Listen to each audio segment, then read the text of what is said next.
Okay. So thank you so much for that introduction, Minori. And thank you so much to the servants of the Buddha hosting this event. Let's begin with a few minutes of mindfulness of breathing meditation.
Okay, so now we've had the chance to settle our minds a little bit.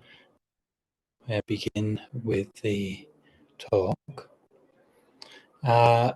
Manori, I have switched to using my mobile for the talk rather than Wi-Fi. So let me know if we're okay. If you continue to have problems, I can try switching back to the Wi-Fi, see how that goes. If you don't mind, I think I know one problem that's going on. Somebody has their mic unmuted. That's how we can hear sort of background noises from talking people in another. So if you can check the titles of the names and it's not red like muted, then or ask everybody to make sure that their mics are muted. Okay. Can be done by the administrator also muting. Yeah, I'm not sure. Not sure. Okay, thank you for that, Venerable. Maybe just if I do drop out or anything, then I'll try to keep let me know. Also, just a polite request for other folks who are on the chat. If you can turn your cameras on, then I appreciate that, because then I get to see who I'm talking to. Otherwise, my life as a monk becomes much more boring when I'm sitting here giving lectures to bunches of black squares. Not that I have anything against black squares, that's fine, but I like people better anyway. Good. Thank you for those who are able to turn their video on. If you're watching this while you're on the toilet, then please do not turn video on, but watch on the toilet. Okay, fine. Good to see you. Vera, good to see you here. And all those good people who've joined us for today. So I've been asked to say a few words on the topic of the authenticity of the Buddha texts. And so to give like a bit of a kind of a rundown perspective and thoughts on that, and why we, how we talk about it, what it means, how it influences and affects. Now, I'm going to assume for this particular audience, I'm going to assume that there's a reasonably good kind of background knowledge in what suttas are and all of those kinds of things. So I'm not going to run over too many of the basics, but I'll talk a little bit about what the notion of authenticity means and how. So when I talk about authenticity, what I mean is very simply that something is what it says it is. And so if you buy a handbag from a brand label on it, an authentic one, being made by the brand that has that label. Inauthentic one has a fake label. It's pretty straightforward. Authenticity is not as obvious as you might think. For example, you might buy a handbag knock, right? It's in theory, it's a fake. But then sometimes they actually make the same factor and make the real ones. So is it a fake one or is it a real one? It's kind of a real fake or a fake real one or whatever. So these things are not quite as clear-cut as we perhaps like it. One of the hallmarks of spiritual practice is the truth. And we want and we should insist on a quality of truth in our spiritual teachings. And there is something magnetic and indisputable about a spiritual teacher and a spiritual teaching who is speaking from their own truth. This is why the Buddha's teaching is so magnetic. This is why it is still and moving and propelling people in their lives 2,500 years later. It's not the Buddha, Buddha was like quoting, like referring to some scripture or anything like that. The power from the Buddha's teachings come from, and he stated this in ananusutesu dhammesu, bubbe ananusutesu dhammesu, not previously learned from another.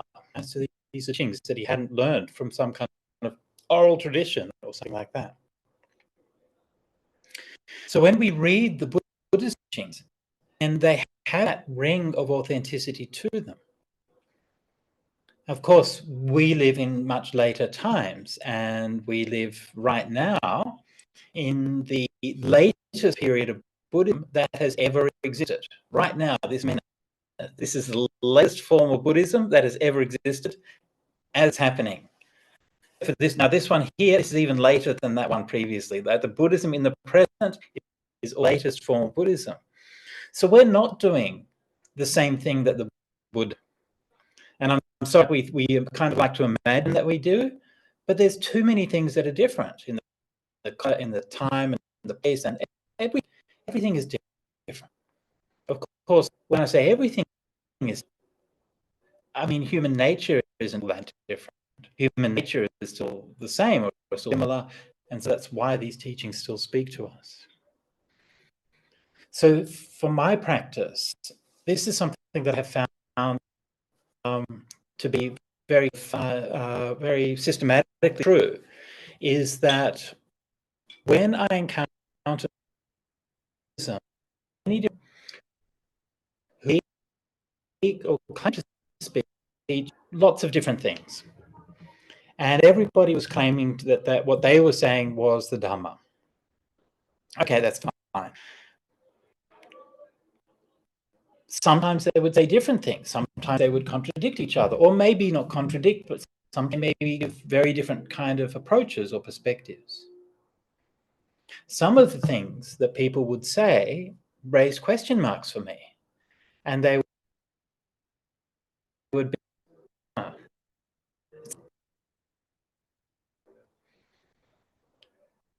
And so when I discovered the suttas and the powers of the Buddha's teachings, then it really spoke to me in a way that those other teachers didn't. And all of those things that when people said them, that right, they weren't there. That really meaningful there. So for me, the experience of listening to the Buddha's teachings from the suttas has been revelatory. So a couple of people are saying that the sound is getting broken. Minori, how are we going, do you think?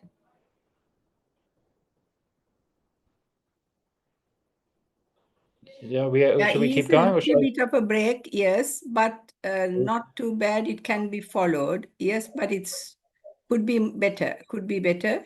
Okay. Yeah, sad to say.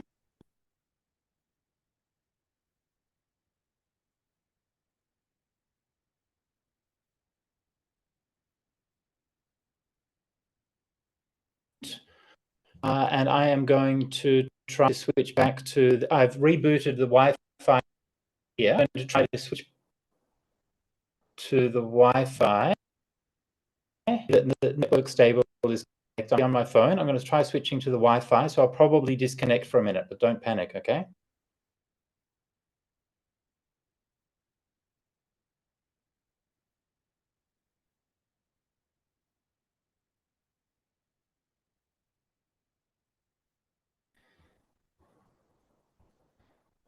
Okay, how are we going? Are we on now? Yes, on and clear, I think. Yeah. Are we okay? Yes, Bhante. Yes, Okay. very much so. Look, let me know if that changes again, because it is. That's the internet straightforward. Arya Mangala knows that. She's from Australia. She knows what it's like. You'd think that we would have together, being a developed country and all, but yes. Anyway, moving along. So yes, so I found that the teachings of the Buddha that I found in the suttas were something that were very profound and very moving, and inspired my best from until the current, and I'm still on things. Now, my character is that I'm kind of a problem solver, and I like to look at things and try to figure them out. And I'm still doing that. I spent the last 3 days, in fact, trying to figure out the exact meaning of like two that we Pali canon, and they've proven to be highly resistant finding a confident answer. But so I love that. I love get to look at all of the background, like the etymology and the different uses like this. And to me, one of my privileges as a monk is that I get the time to do that, and that I can be supported to do this kind of research. But the point of this is, I want to say, is that don't like, if you don't want to do that, it's okay. Also, so I'm not here to tell you that you all have to read every day or anything like that. If your Dhamma path is to be nice to people, that is so beautiful. And if your Dhamma path is to just be kind and generous, that's like such an amazing thing.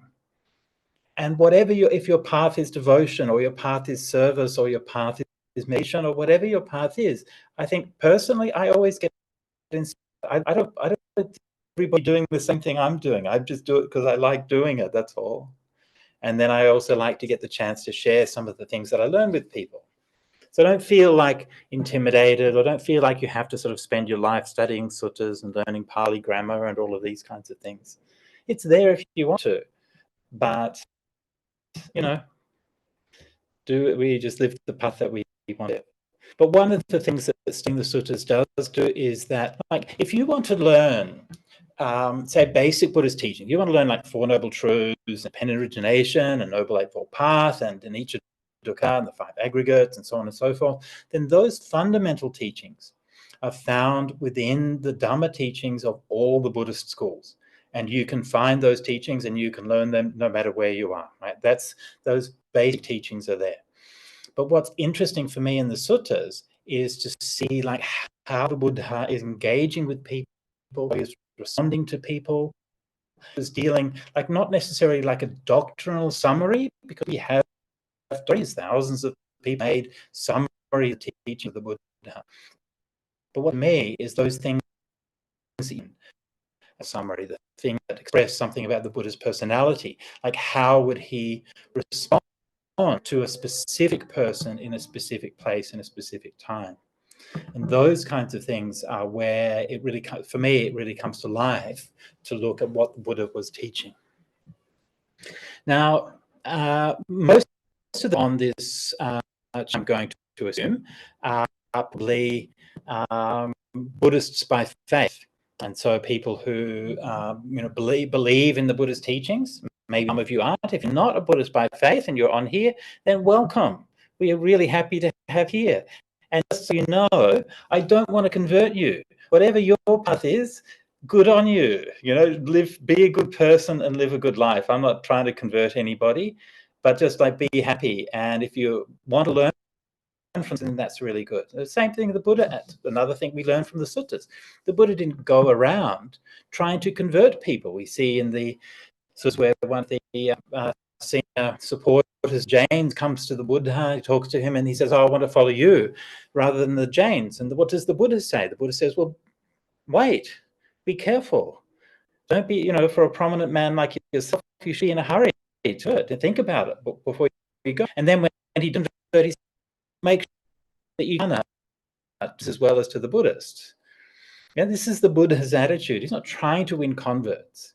He's trying to help people get over their suffering. He says in the Udambarika Sihanada Sutta, then he talks about this as well. He has a long conversation with a wanderer. He says to him, you might think I'm teaching you in order to make you let go of your teacher, in order to make you let go of your tradition, in order to make you let go of your practices. But don't think that. That's not why I'm teaching you. I'm only teaching you in order to help you let go of suffering, so that you can find mindfulness and wisdom. That's the point of the Buddha's path. So it's in these encounters with people that mind really reveals something about the spirit of Dhamma, opposed to the actual content of it and the teaching. and in any Dhamma book. Now, to follow the path out of faith is a wonderful thing. But I don't know if you've noticed, but there are people all over the world who have faith. And there are people who grew up in Paris who have faith in the Catholic Church. And there are people in Riyadh who have faith. And they grew up in Shanghai who have faith in Taoism. People all over the world have faith in their own path. Okay. But how do we know whether our faith is right? Like, what's our faith grounded upon? Now, the Buddha praised faith, but he did not praise groundless faith. Instead, he called it amadha, is groundless faith. Instead, he praised akavati sadha, or grounded or reasoned faith. So as followers of the path, then we should be asking these questions. In fact, of Buddha as a teacher was that he didn't only encourage people to ask questions, he actually gave them sets of questions that you should use for testing him. Can you imagine? This is how you test the Buddha, and then give them the questions. I mean, not to speak of the Buddha, but any teacher who does that, you sit up at the beginning of the class and you say, this is the test by which you, the students, get to test me, the teacher. It doesn't happen, but that's the kind of teacher that the Buddha was. So part of the Buddha's path is to ask and to inquire. Now I'm going to give you a little bit of very brief history to give you some background here. The history of the inquiry into authenticity of Buddhism goes back pretty much as far as the texts exist. Within the texts themselves, there are discussions about what it is that the Buddha taught or what it is that the Buddha didn't teach. And the Buddha was very clear that you shouldn't say, this is what the Buddha taught, if it was not what the Buddha taught, okay? So the Buddha was quite strong, right? He was quite strong about, like, don't misrepresent the Buddha. And it comes up a number of times, right? So he didn't want to be misrepresented. Then through the Buddhist traditions, we see this concern raising itself. Earliest references is the Deepa, which of course was compiled in Sri Lanka, the Early Chronicle for the Mahavamsa, and the Deepa Vamsa talks about schism in the Buddhist community, and according to Deepa Vamsa's account, it was because of the redaction of text. So they criticized the opposing party because they got the grammar wrong, the pronunciation wrong, because they accepted texts which were inauthentic and they rejected texts that were authentic, right? Now, in my view, what that passage is actually talking about was the Mahasangika school, which was established in Andhra Pradesh. And I think that when they're talking about the language wrong and so on, they're talking about the language today, no, as script. And so this is showing a sort of both a linguistic and scriptural critique based on historical grounds and authenticity grounds. And references we can trace through the Buddhist tradition up until the present day. But I'm not going to spend too much time on that. In the modern days, the modern tradition of text critical or historical is more or less in the, and one of realizations was from the realization of the historical position of with respect to Hinduism. So again, just to very briefly give you the background, when the English were in India, they were taught the history of India according to the received history in the Puranas conveyed to them by the Brahmins. And the Brahmins told them that India has always been Hindu, this is the eternal Dhamma, and that there's always been Hindu land, and so forth. Yeah? And it took quite some time for them to start to question this, and they began to look at the Pali conditions. They began to look at and then around the beginning of the 20th century, they realized that that account given by the Hindu pundits was actually not correct. It's been and different, and for a long time, Buddhism the close to Buddha for 1,000 years or so afterwards. Most of the monuments and so on that we find in India are Buddhist rather than Hindu. So this is just one example of how we can use historical research and criticism in order to try to establish a perspective of a way of seeing things. Now, I want to emphasize the fact that because something is early doesn't mean good, and because something is late doesn't mean it's bad.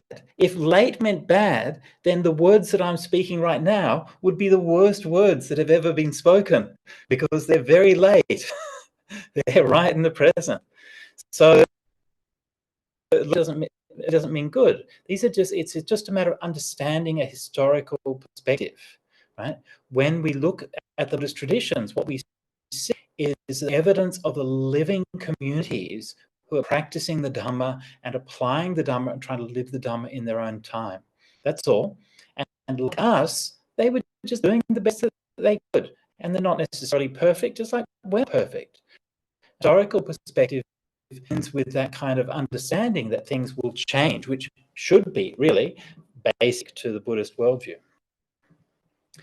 So in the modern critique of a modern inquiry into the history of Buddhism, it soon became clear that the texts we know as the Pali Suttas and the Vinaya were the earliest strata of Buddhist literature.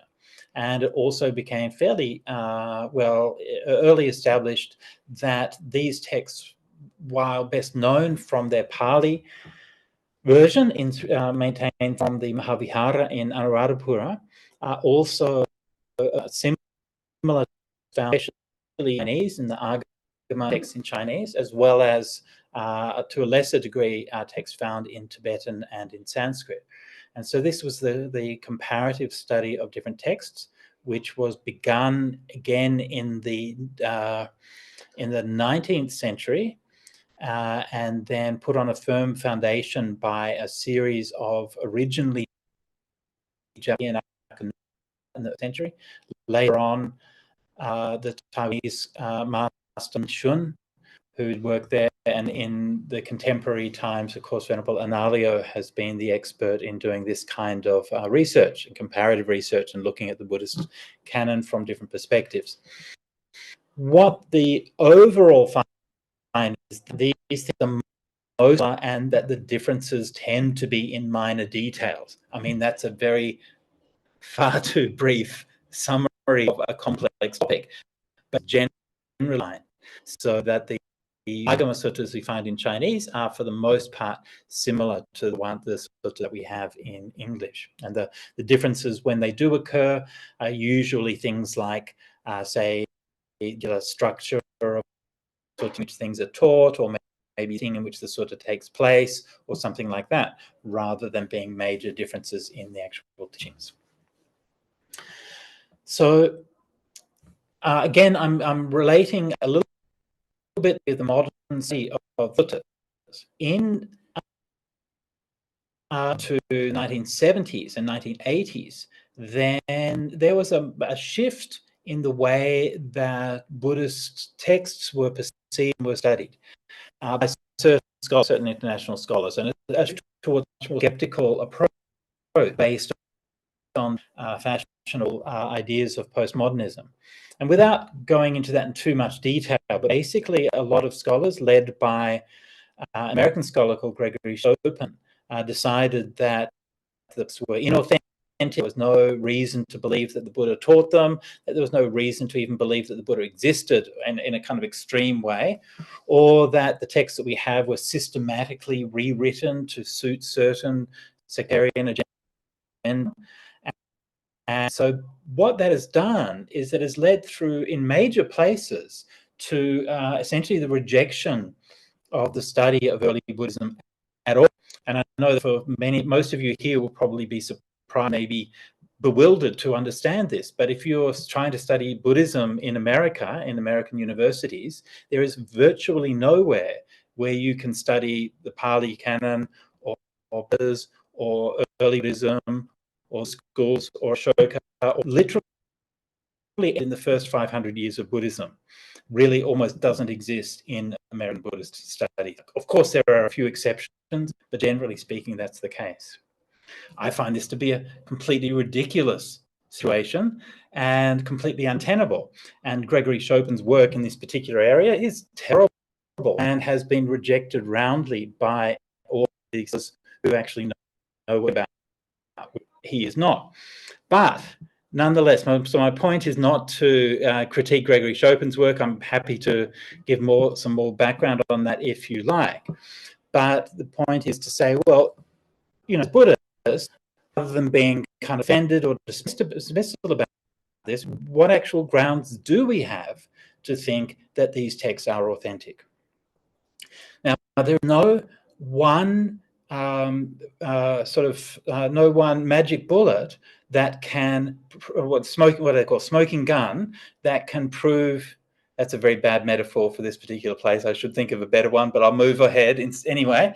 There's no one thing that we can point to. Oh, this proves that the Suttas were early. If there were, right, maybe we could have like an inscription where passages from the Suttas were copied out into stone, and we could unearth them and then read them from that time. But we don't.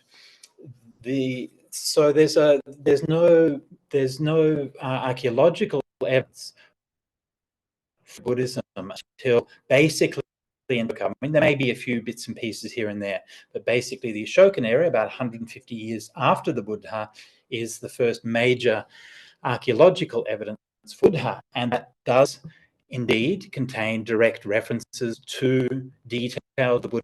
The Asokan pillar at Lumbini states here VEgetate, that here the Buddha was born, which I think seems like a unbiblical statement. There are other messages which are addressed and where King recommends a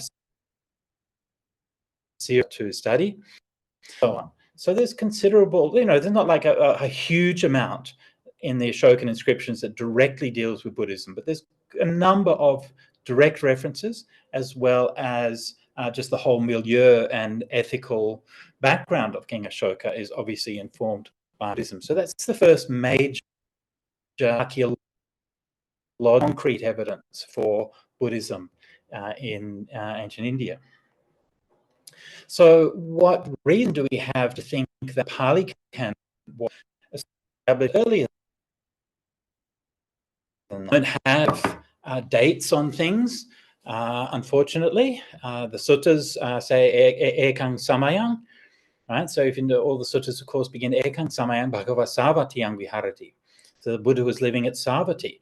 So knowing that the Buddha was at Savatthi or Rajagir or Vesali or one of the other places that he can actually excavate those. There's archaeology. We can excavate and establish that this is where these things are placed. And we know where Rajagir is, and we know where Pataliputta is, and we know where Vesali is, and we know where Lumbini is, and we know where Savatthi is, and we know where Baranasa.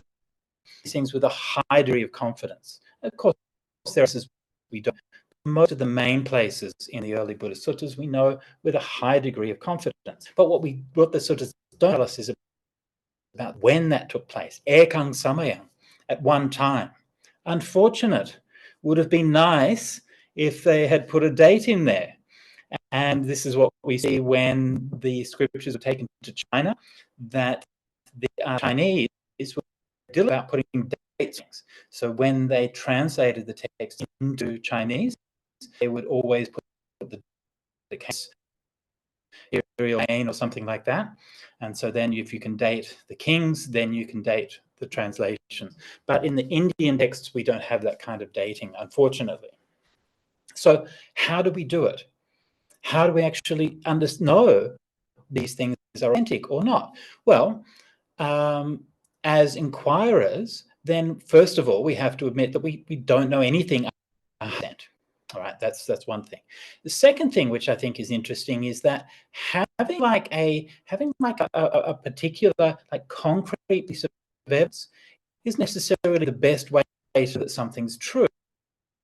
Kind of concrete evidence then mistaken, then everything. It's like if you're doing a mind's thinking about shooting guns now. So now I mention that similarly. So if a police is or detective and investigation fingerprint, think, yes, now we have proof because we have a fingerprint, but then later gets, or if the trail of evidence is corrupt, then they've lost it. One particular strong piece of evidence is not necessarily the best way to know things.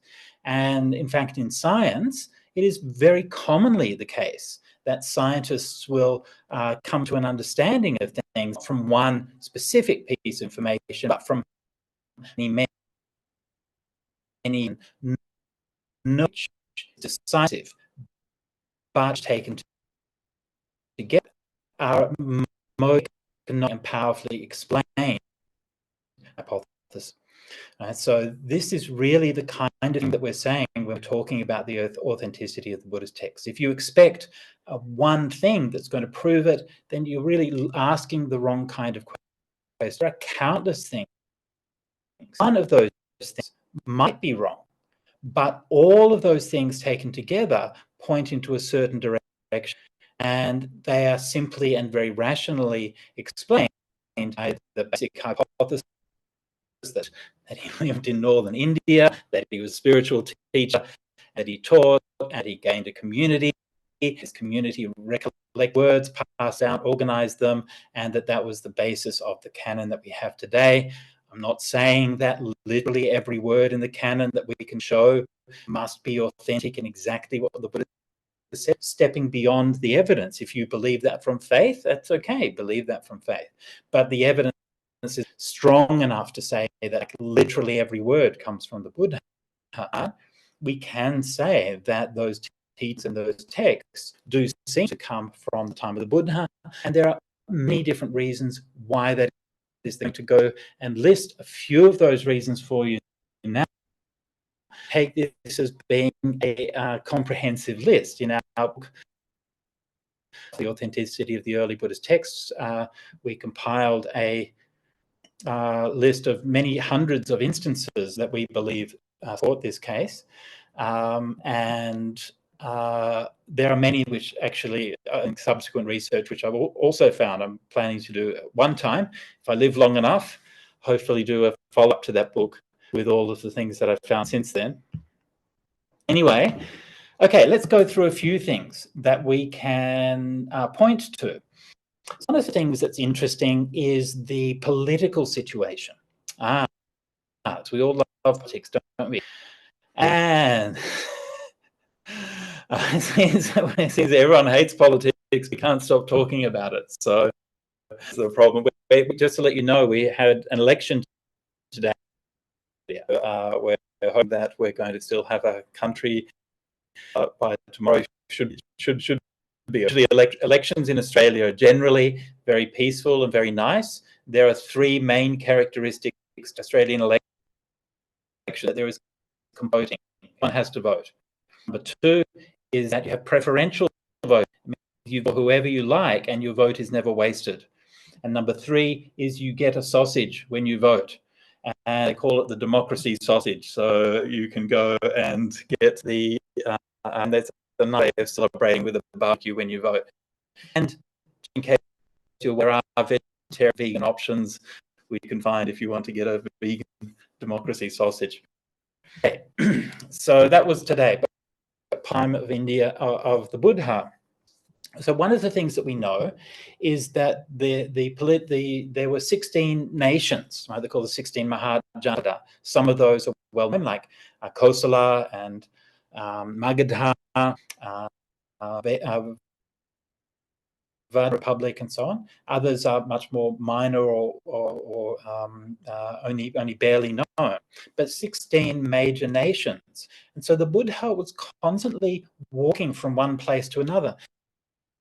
This is an interesting because it's a conscious background to the texts. Like nobody's making a big deal about this. I mean, it's mentioned in a few places and so on, but everyone's just kind of taking it for granted that there are these countries, rulers, and different traditions, and that you can walk around freely from one country to another.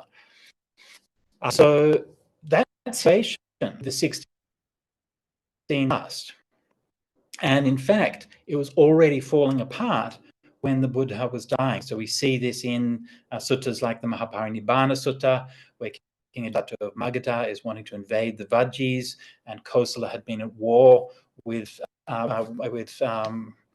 And we see actually that there was conflict between many of the nations towards the last few years of the Buddha's life, the Sakyans and the Kolyans, the Vajjis and the Kosalans, the Vajjis and the Magadhans, the Avantis and the Magadhans, and pretty much everybody was fighting with the Magadhans, and fighting amongst each other as well.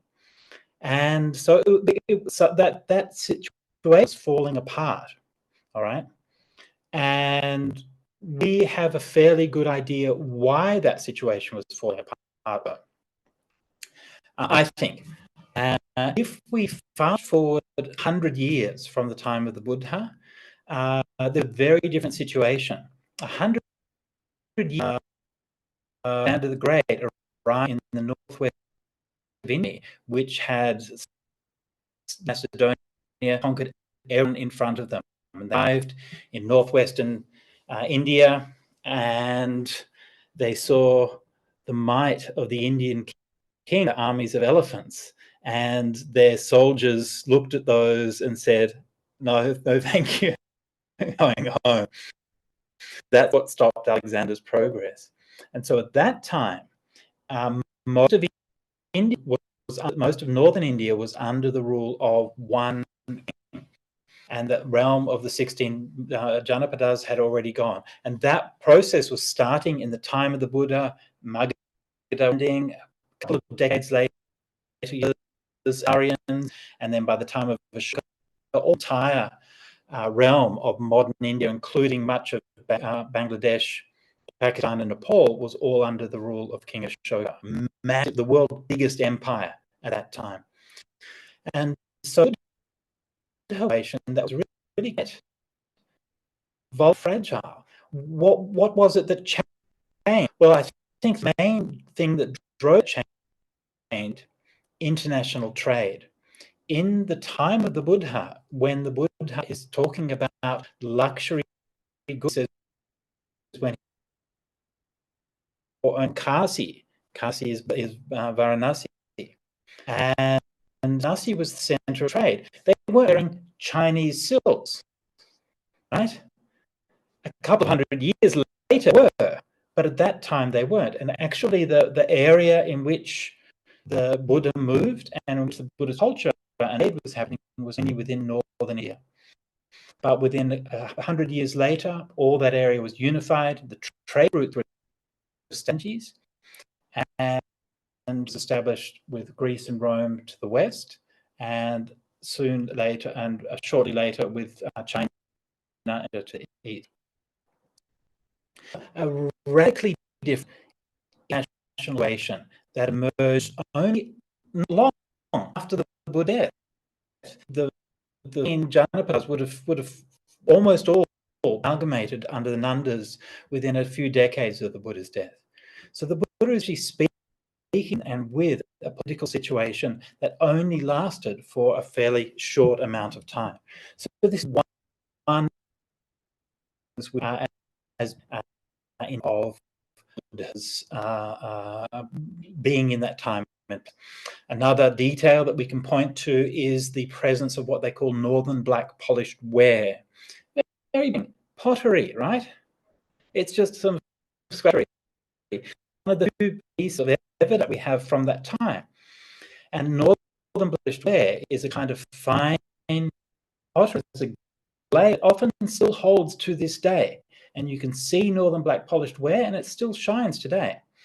And that fine pottery is excavated across northern. Interesting is excavated across almost the same area that we find all the same places, Kosambi and Magadha, all those places. This is where you find northern black polished ware. That's the same culture, and I believe it's also where the black actually have. I think this really wasn't black polished ware. So this is like mapping the Buddhist culture we find in the suttas onto the particular material culture at that time. So we could mention a number of different material events and so on at the time, but I want to say, I think, a lot interesting, perhaps philosophy. One of the curious things about Buddhism, if you look at Buddhism works today, like here we are in a Zoom meeting, and I'm a Buddhist monk, and I'm talking to what I assume is mostly other Buddhists. And there may be some people who are not here, but most of you are going to be Buddhist. And that's mostly we do Buddhism. And it's mostly how we've done Buddhism for thousands of years. And it's very interesting that that's not what we find in the suttas. Interesting. That's the only Buddhist literature where you find mostly, or not perhaps, but a lot of the time, that Buddha is actually talking. Interesting, right? Buddhists look in the is the Buddha talking to Brahmins or to wandering ascetics or to all different kinds of people. So yes, of course, the Buddha talked to Buddhist community and so on as well, but very often he's speaking to someone who wanders into someone he meets down, some Brahmin who's driving his chariot along the road, or some king, or some farmer, all different people from all different walks of life. And so that's one of the things that really gives, to my mind, a vivacity and a realism to the Buddha's teachings, that he's not just sitting there telling us this is what it is, seeing where they are. And the character of those dialogues has a very consistent pattern.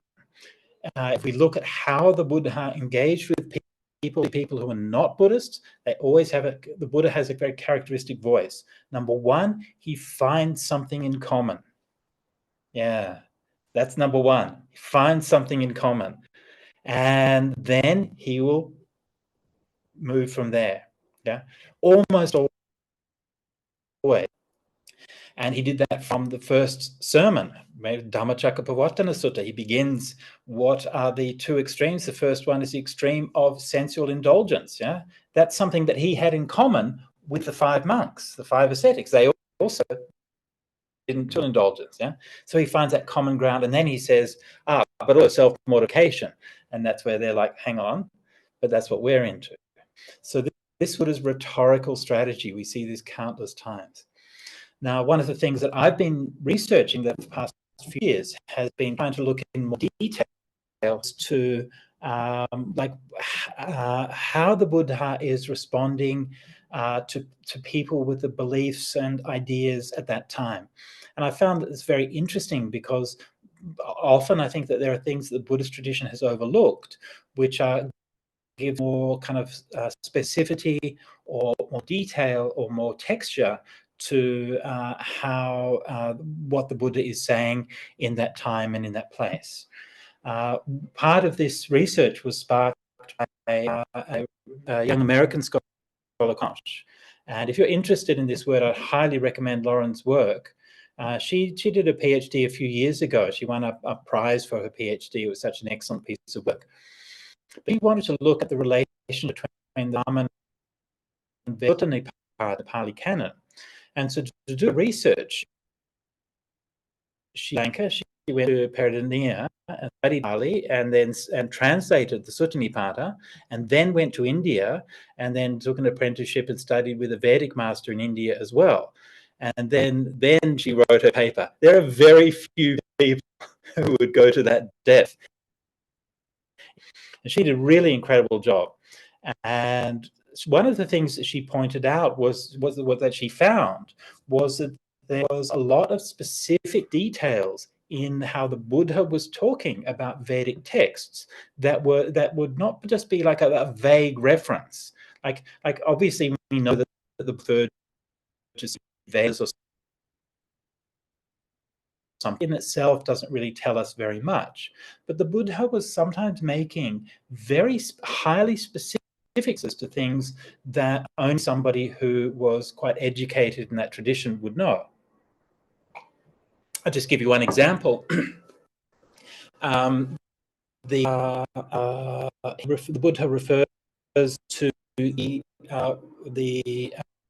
Gayatri mantra, of course, a very famous verse in Hinduism recited by the Brahmins each dawn. But he not only refers to it, he refers to the meter and the number of syllables in which it's recited. What Lauren pointed out, two traditions within Hinduism about reciting particulars. So by identifying those particular syllables, he's merely just stating, so identifying the teachings of one particular school. And that school is the school of the text known as the Shatapatha Brahmana, which, and I don't want to get too much into the details, that was the school which was studied as former teachers, because we find Kalama, which can be identified with passages in the Shatapatha Brahmana. So this is talking about like specific references to specific texts that were not common or general knowledge, but which would only have been known to a Vedic student at the time. There's another one which I discovered, which is one of my favorite ones, which is the full spoon. So one of the suttas, Asalaya Sutta, where there's a reference to the Purna Dabigaho, which seems to have not really understood by the commentary or by translators and so on. I thought Sundo in his full, maybe Dabi is a spoon, Gaha is a holder, right? Why is a holder of a spoon here? In fact, it's a reference to a specific ritual which is practiced in the Sakameda as described in the Shataparamana. And the way that will go is that then at the end there's a lot of rice which is left in the pot. Okay, and the next day, right, so this is a ritual which is done at the beginning of the cold season. It's about to go cold and things won't be growing. And then the next day, you scrape up the last full spoon, the Purna Dabi, and then you recite a verse, and the verse says, fly away, spoon, come filled. Yeah. The rice, the prosperity of the land is now over. Go away. Next year, come back, well filled. Yeah. Of the cold season. It's a very specific piece of knowledge, and it sits very nicely in that particular sutta. The Buddha is making a particular reference to specific students at that time. All right, this is not just something that he generally mentioned to the bhikkhus or something, but in a conversation with Brahmanical students. So these are the examples. Again, these are just, and I could have many more of how the Buddha was actively involved with the teachers, with the teachings, with the people, with the social changes that were happening at that time. And so this paints a picture not of something which was assembled at a much later date. If you assemble it at a later date, how are you going to know all of these details? You know, what were next to one another, who was living there, or all of these kinds of things. And so the idea that the texts were somehow manufactured to me, and beyond, like I think I'm going to be honest here. I think the idea that somehow at a later date the Buddhist tradition somehow invented all of these things and backdated them, I think this is, the most implausible thesis that you could possibly imagine for how things happen. It's just how anything works. So now, and I want to just reiterate that what I'm that literally every word in the Pali Canon is spoken by the Buddha. I mean, obviously it wasn't. The commentaries and obviously things were added at a later date. And I'm not trying to say that everything has been passed down through the tradition with complete accuracy. I know we would like to think that, but I'm a Pali translator and I'm constantly trying to work with things that we don't quite understand. Actually, the text, especially the Pali Suttas, highly well edited, extremely clear, and very linguistically transparent texts on the whole. But they are also very large and complex. They have a very large vocabulary, and there are many things where we can validly question, should we be reading it this way or should we be reading it that way? And that's what I spend much of my life doing. So I don't have a lot of patience for people who come along with generalizations and saying, oh, this is like this or this is like that and so on, because I'm in the weeds today trying to get some clarity. And to me, that's much more interesting than sort of coming from of ideology. So for me, this is not about being right. It's not about establishing what is the true Buddhism or what is the real Buddhism. I'm very suspicious of any framing like that. Actually, everything that we look at we come from our own perspective. To me, this is about a search for truth. And that's for truth is nourishing and informative for me. And I think it can be for others. You know, I've now been doing this for nearly 30 years and I'm still and challenged every day in terms of understanding things, but in terms also of my own practice. So these days we have sort of movements of people who will want to establish some kind of Buddhism or these kinds of things. Personally, I don't like any of those things. I don't care who you are or what your teaching is. I don't like any of those things because why? Because we are doing late. We're going to establish a new Buddhism. Let us call it late Buddhism because we are late. You're not being authentic. If you're saying I'm studying early Buddhism, that's okay because it's a study, right? But I'm practicing late Buddhism. That's the reality. It's not authentic to say, oh, I'm practicing early Buddhism. You're not. You're 2,500 years later. What the suttas can do and what this study can do is it can help us to interrogate our perspective, grow our empathy by seeing how Buddha lived and taught and how people responded. And it can deepen our practice, but we shouldn't use it as a way of we shouldn't let it become like another ideology or another dogma. It's a way of doctrine like that. So I think that no matter what your background in Buddhism is, and no matter what your interest, no matter what school of Buddhism you come from, no matter what meditation method you practice, that there are things we learn from the suttas. And so to be challenged is an essential part of spiritual life. If we think we have everything wrapped up, we think we have all answers, all that speaks to is a lack of curiosity. The reality is that truth is magnificent and complex, layered around, and if we are seekers of the truth, then we should be ready to be surprised.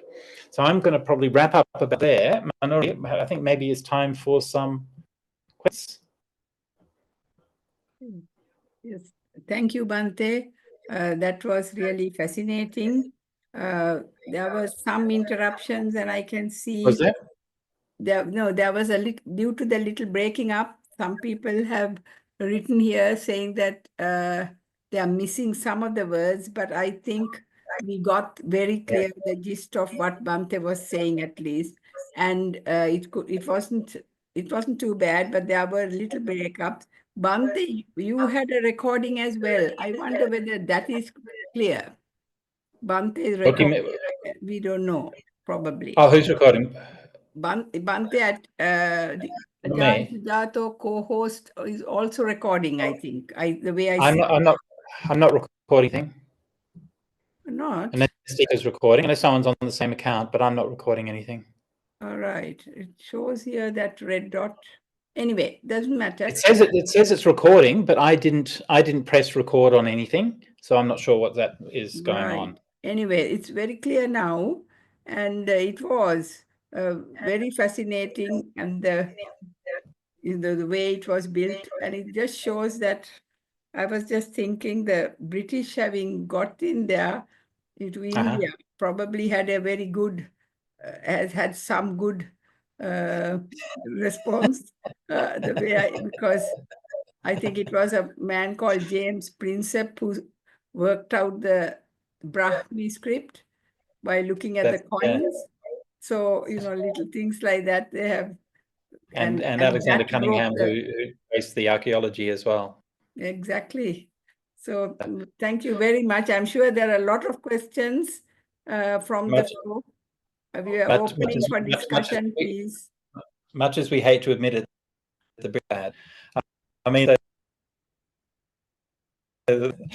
think it's kind of. I don't want to get into but I think it's kind of interesting that like around that period, like late, say 19th century, early 20th century, the Europeans were starting to realize that these Asian cultures that they had colonized were actually rich and historically.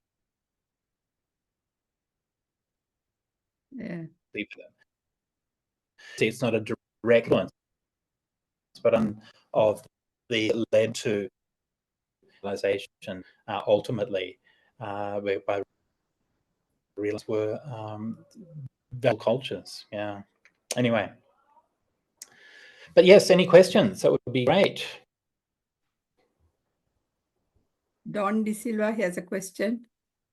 Thank you, Bhante. Can you hear me? Don. Yeah. Can you hear me? Thank you. I can hear, yes. Thank you for the presentation. Thank you for the document, the authenticity of early Buddhist texts. And thank you for Sutta Central, where I spend most of my time. I sort of tend to live there. A couple of things. My background is environmental science. So I tend to, when I read the texts, I tend to fact check the Buddha from the way he uses not just place names, but references to rivers, to the fauna and the flora. Last year, I was at Bodh Gaya, and then I went to the place, to the Bodhi tree under which the Buddha sat, and then walked down to the Neranjara river, which is, this is all in Majjhima 36, very specifically. I fact-checked Majjhima 36. Then I went to the other side of the Neranjara river and looked at it from the banyan tree, which is mentioned in a commentary, and then went on to check if the kusa grass was prevalent, which the Buddha also referred to. And there are loads and loads of kusa grass. And the other thing which I delight in fact-checking the Buddha is in the Upassata, where he references 5 rivers, the Ganges, Achiravati, Rapti, Yamuna, and the Sarabu. And in that one, which is extraordinary, he says that all of them empties into the ocean. 2 of them to the Bay of Bengal, and I think 1 to I have a feeling 1 is to the somewhere else in the west. So in that way, how on earth would it be possible that in this text there is such a precise detail which can be verified? Look, yes, thank you for that. And yes, the research into the geography is another important detail. And as you say, rivers and I'm sure that there are many other details like that which can also be researched. One of the things that I noticed with looking at the rivers in the the Dhaniya Sutta in the Sutta Nipata, the Buddha has this interesting kind of conversation. And Dhaniya is like, oh, here I am, I'm living on the river. and everything is good, and I'm really safe, and I have all my cows, and I have my family, and I have everything is good. And the Buddha's like giving the opposite point of view. He's saying, I've renounced everything, I've given up everything. That's why. Now, and so there's a whole dialogue, and then there's a thunderstorm. And then Danya sort of abruptly converts to Buddhism at the end of the sutta, and it seems kind of like an abrupt shift. And one of the things that I found out when researching that was like, well, what is this? They call this river, I can't remember what the modern name of it is. I think there might be another river called Mahi at the moment. But anyway, it's one of the rivers that comes down from the Ganges, and they call it something like the devil of Bihar or something like that. I can't remember the exact name, but it's something like that. It's the most dangerous river in all of northern India. And there was a flood there that killed thousands of people just about a decade ago. It's an incredibly, I mean, all of those rivers are dangerous, but this one is the most dangerous. So once you realize that, then you can, that's why Danya was scared when he heard the thunderstorm, that he was always, actually, in the first part of that sutta, he was compensating, right? He's like, oh, yes, I'm safe and secure. But in the back of the mind, he knows that, yeah, he's actually beside this very dangerous river. Another good example of that is the Godavari River in the Parayana Vagga. Okay, like I said, I could keep going with these things forever. But anyway, so in the Parayana Vagga, so you have in the Godavari, the Godavari, in his hermitage, his group of students, and then students go, and then they have beautiful series of conversations, the 16 sets of questions, Parayana Vagga of the Sutta Nipata. Now, what's interesting about that is that the Godavari River is the largest river in India, in fact. Largest, or say, depending on how you measure it, and also one of the most flood-prone rivers in India. It's kind of called the Ganges of the South, and it travels for like 1,400 kilometers or something like that. And when you learn questions, right, the Brahmins are constantly thinking about the danger of the flood. How do we find an island? How do we find a refuge in the flood? How do we escape from the once, not just twice, many times? And then when we know that they were living in a hermitage beside this very powerful and flood-prone river, then we realize why this was preying on their minds. So these are the kinds of things, to me, that come life to it, and that human response that we see in the Suttas. So much for those points.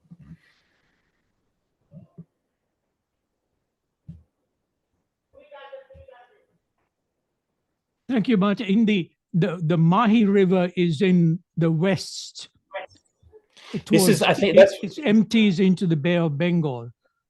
I think that's another.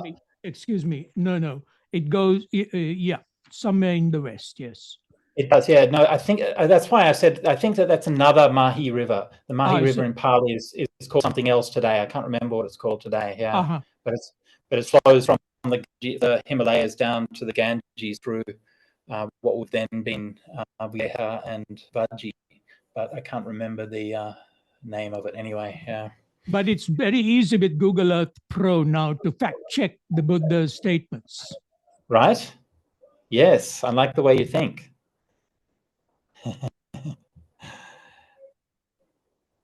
Yeah. Okay, any other questions? Bhante, are you planning to, from time to time, update your paper, the one that you did with Ajahn Brhamali? Or okay, so doing is hang on just 1 second. I don't have that in the notes. Just looking up the Mahi. So what I'm doing is I'm working through the entire canon from the beginning through to the end. I've worked through the Nikaya and Majjhima Nikaya, working on the Sutta Nipata, Samyutta Nikaya, and going through and writing a set of notes for the entire canon. So in my original translation, I didn't do any notes for it. Now I'm going through and reviewing the translation as I go. And so my aim is to finish that, which will take a while. And then when I finish that, hopefully I'll get the chance to compile. But yeah, we'll have to see how how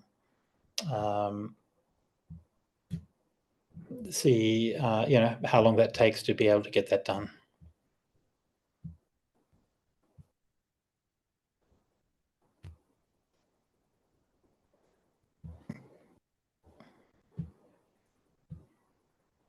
Bhante, I've heard Yes. that there are things that we commonly we hear and we have accepted as in the life of the Buddha, which are not there in the, obviously in the suttas.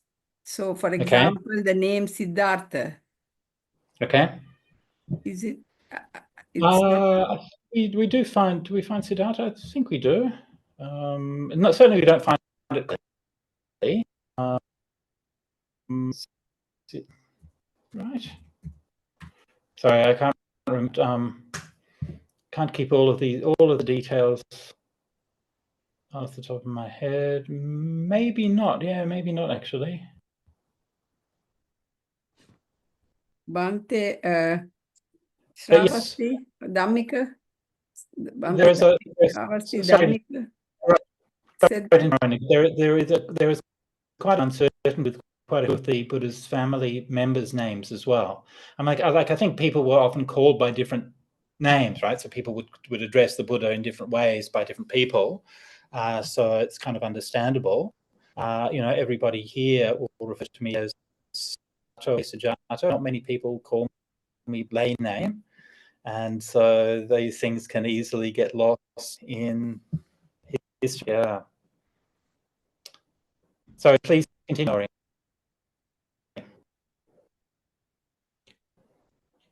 Bhante, could you please elaborate on the dates concerning the prevalence of the Buddha, because you put it at 480 to 400 BCE. Something like that, yeah. Yeah, could you, because, and you take it in your paper as coming from where Ajatasattu, King Ajatasattu is mentioned, the last king to be mentioned in the Parinibbana Sutta. And then you bring it from there to Samrat Asoka.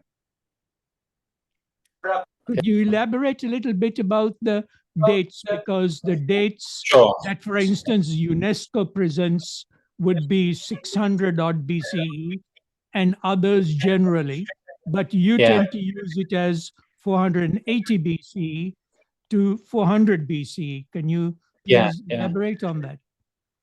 Okay, very briefly. I'm not an expert on the dating of the briefly. There in modern, each tradition contains a traditional date. Traditions agree with each other.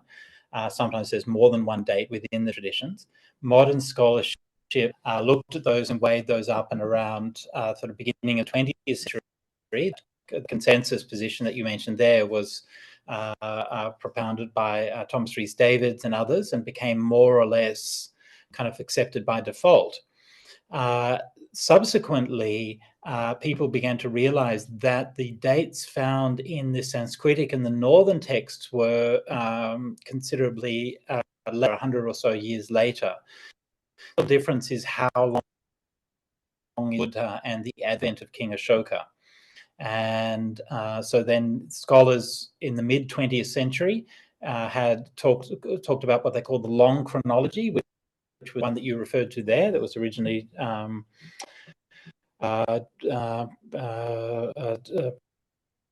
Thomas Rhys Davids, and then the short chronology, which was favored by the scholars of Northern Buddhism, and various kind of academic consensus and books on that, which were not really decisive.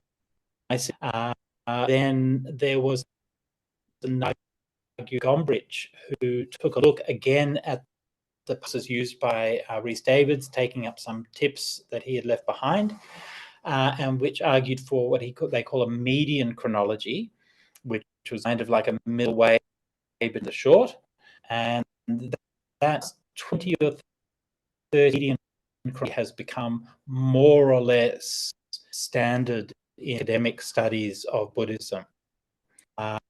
And it's not, and I have to say, the median is not really firmly established, and I don't sort of believe in it particularly strong, but it's more that it's kind of a sort of a current standard in the way that academics talk about it. But I don't think that we're able to say that date within a few decades either way. Yeah. That is one area where if you could do like carbon dating or something, you could do it more precisely. If you could if we could Ashoka very precisely, because we can commit to the dates of the Egyptian and Greek kings. So we know Ashoka's dates with a high degree of precision, but the dates before Ashoka, we are left with estimations.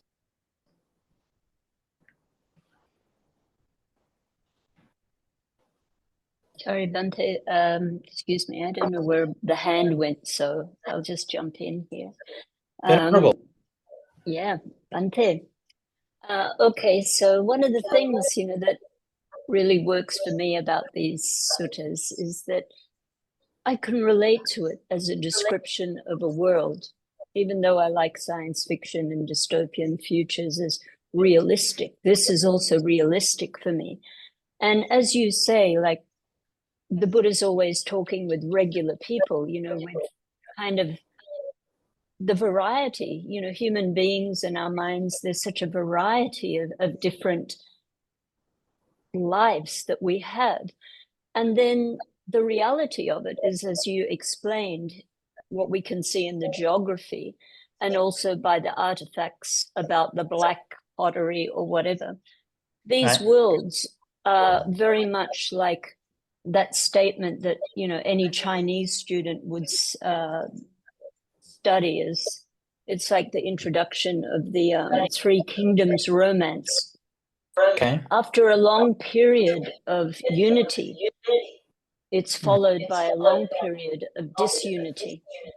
So this is a reality that in my lifetime, already old, but in that time, I have seen this movement within myself, whether it's, a closeness, a unity with different people, then you separate, and then we can extend that into, as we elect governments, you're suddenly in this kind of flourishing situation with good foundations that promote harmony and scaffolding where things develop.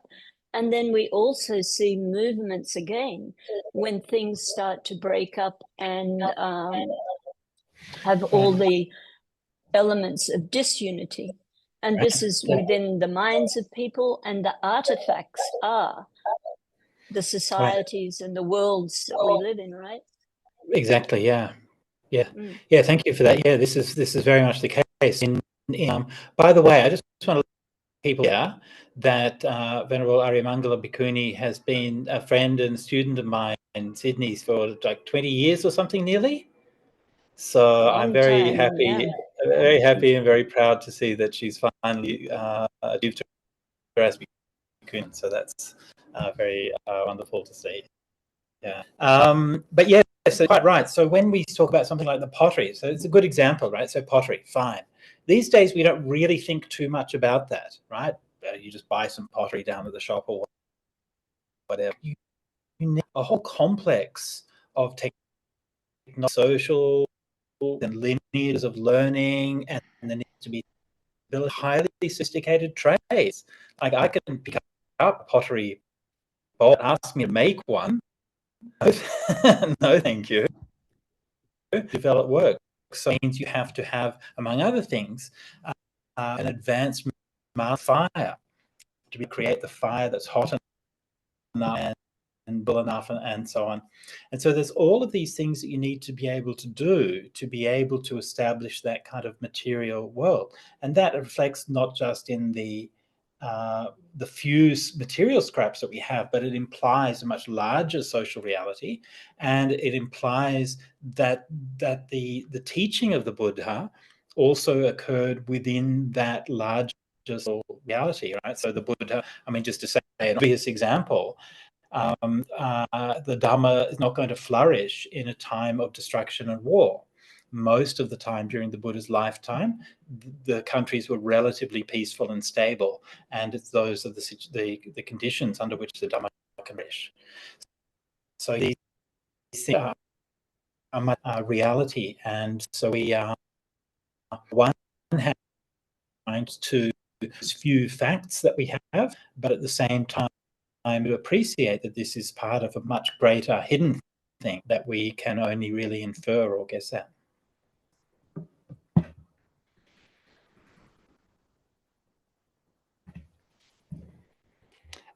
So it's not Ganga, the Brahmaputra, the river, the Mahi River. I think it's called Kosi today. Actually, it's not the. It's a tributary of the Ganga. I think it's the Kosi. Yeah.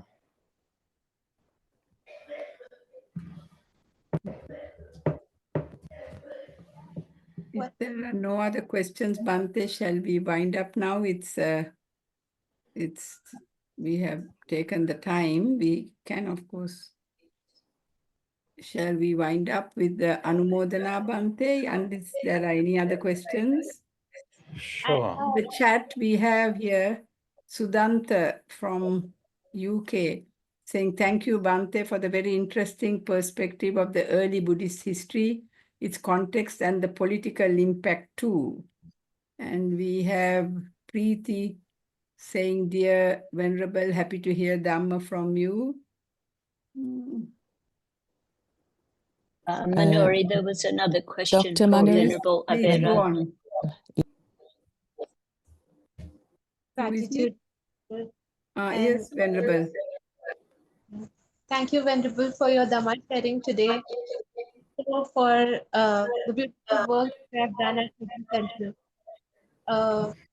When the part comes about speaking of the political impact that had on the canon or the history of Buddhism, being from India, I kind of feel a lot of distortion happening related to the life of the Buddha.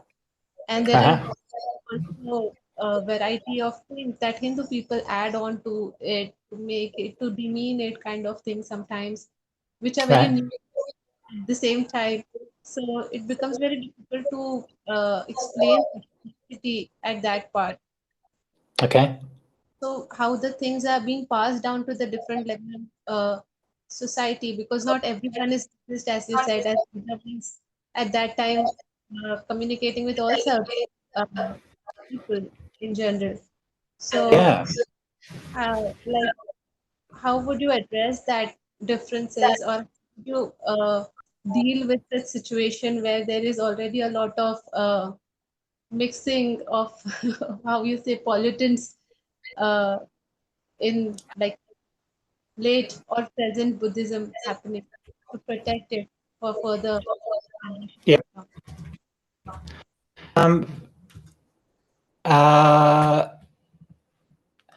So Venerable, you're Indian, you said. Yes. Where from exactly? I'm from Madhya Pradesh, Indore, Central India. Oh, nice. Yeah. And you're living in Sri Lanka now or in India? I'm in India, Bhante. I'm in India currently. And whereabouts are you now? I am currently in Indore only. I'm planning to go to US soon to Ayya Tathaloka's place for higher ordination. Oh, really? Yeah. If you're planning to go to the US, good luck. Or if you want another piece of advice, don't. But anyway, I think Sri Lanka will still be a safe place to visit if you want to get higher ordinated. Anyway, look, I wish you all the best. Look, what you're saying is very true, and I know, like, we have friends in who are from the Ambedkar Buddhist community. And so we sort of have a lot of discussions with them, and so I have some kind of awareness of those kinds of issues. But I tell you what, though, what would be good be for one a web discussion, and then you and I can discuss it, and you the things, and then I'll give you a response to it. Do you want to do something like that? Yes, Bhante, that would be wonderful. Yeah, let's do that. You can send me a message afterwards and we can set something up and we can have a conversation specifically about like addressing Dhamma for Indian people. Yes, Bhante. Because everyone has their own perspective. How shall I reach you, Bhante? You send me an email, Sujato. IAT has my email. You can contact IAT Taloka or just sujato@gmail.com. Easy. I'll put it in the chat for you. Thank you, Bhante. Thank you so much. Okay, so now I've been asked to just mention that we have an event coming in Colombo and BMICH. That's on Monday, the 19th of May, 2 p.m. Sri Lankan time, and that's BMICH in. So Deepika, who is with us on the talk today, has been working very hard for the last couple of years to help us bring to fruition a project for printing and distributing English translations of the Suttas and the Vinaya for Venas. And this has been done together with the Education Department, with the Pirivena Education Unit, and with the Nikayas in Sri Lanka. And that's project has now, and of course with the funding raised by the generosity of I think about 600 donors. Printing also organised with the wonderful assistance of the printers in Sri Lanka, which we've been really thrilled with. So we have now, that project is now coming to completion. I will be in Sri Lanka in a couple of weeks, and we will be holding a series of events around the country. So the main event Monday 19th in BMICH. So please come along for that event if you can. If you can't, check out the other events that we're going to be holding and see if you can come along to any of those. Online list of events or something like that we can share. Yes, I can share it. I can do it in a minute. Yeah. But if we had just like a list of 600 donors from 22 countries, Bhante. 22 countries. 22. Wow. It's amazing. 22 countries, and I'll post the links here with the permission of Manori to everyone. So if you can, yeah. Great, thank you so very much. You're welcome, Bhante. So it's been I think for both of us, it's been a really inspiring and amazing thing to be involved with. Yeah. So, and hopefully for those of you who are in Sri Lanka at the moment, hopefully we'll be seeing you sometime from a couple of weeks' time. Yes, Bhante, we look forward to that. Thank you. Thank you.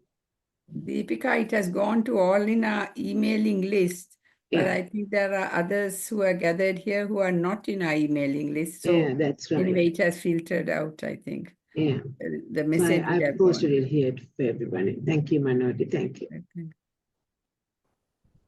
Bhante, could we then end with the transference of merit to the Devas and the departed? Yes, of Thank course. You, Bhante.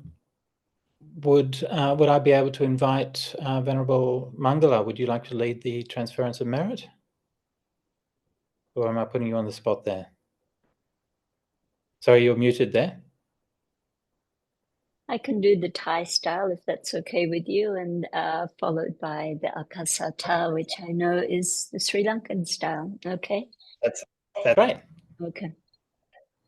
Yata varivaha pura paripurenti sagarang eva meva itodinang petanang upakapati ichitang patitang tumham kipameva samijatu sabbe purentu sankapa Chando panaraso yata manijotiraso yata sabetiyo vivajantu sabarogo vinasatu mate bhavatvantarayo sukidegayuko bhavabiwa Danasili sanichang woda pachayino chattaro dhammawadanti ayuvanno sukham phalam akasata cha bummata devanaga mahidika Punyantang anumoditva chiram rakhantu lokasasanam akasata cha bummata devanaga mahidika Punyantang anumoditva chiram rakhantu desanam akasata cha bummata devanaga Mahirika Punyantang anumoditva Chiram rakantu mam paranti Sadhu Sadhu Sadhu